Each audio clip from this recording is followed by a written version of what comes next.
We wanted also to know how advocating for the client can impact the work and relationship with the client's carers and family for case managers.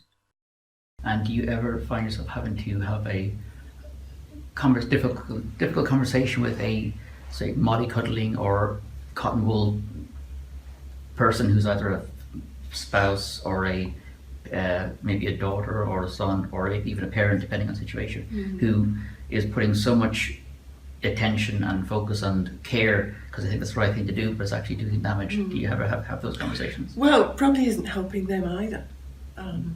It's, I guess, yeah, there are always difficult conversations to be had because you're in a difficult situation. I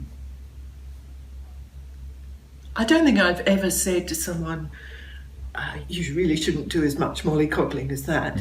But of course, there are ways of bringing different views to someone's attention. It's also important to help whoever it is who's caring, whether it's somebody's mother or a parent or a spouse or a sibling, or might be someone who's not actually a blood relative. If they're not, and you hear this so often, don't you, the carers need to look after themselves, because if they're not there to care, who's going to do it? I think often addressing that person, the carer, and their needs, and recognising and helping them to see that they have very legitimate needs that wouldn't have been needs if whatever it is hadn't happened, the accident or the collision or whatever. I think it's all part of that big picture, really. How do you go about having that conversation with somebody? How do you is that something you set up or you plan for, or is it a case that it can happen anytime, so you're aware of the moment when you think the person will be ready to listen, and you have how do you actually plan that, or how do you do it?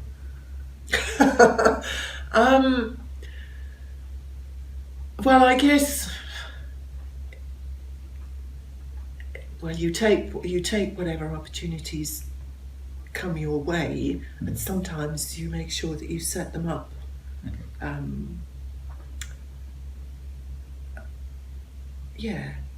It's for me, it's all part of the whole package of, is this person able to live their life as fully, this person being the client, as fully as they would want, as they're capable of, and so if the family care, or indeed the paid care, isn't working as well as you think it might, for whatever reason, then that is something you would have to address. And sometimes it's something that can be easily identified and sorted, and sometimes it's much, much more difficult.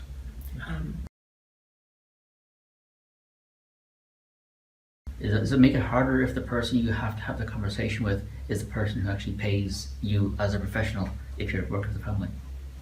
If the family's paying you? Yeah. That would be an interesting tension. Okay. Yeah, of course it would. But, at the end of the day, you've got to do your job. You have to do it sensitively. But you can't shirk issues that need to be faced. So it's a case of, like as with any clinician, you walk away rather than compromise for the client's sake. You would do whatever's best for the client at the end of the day.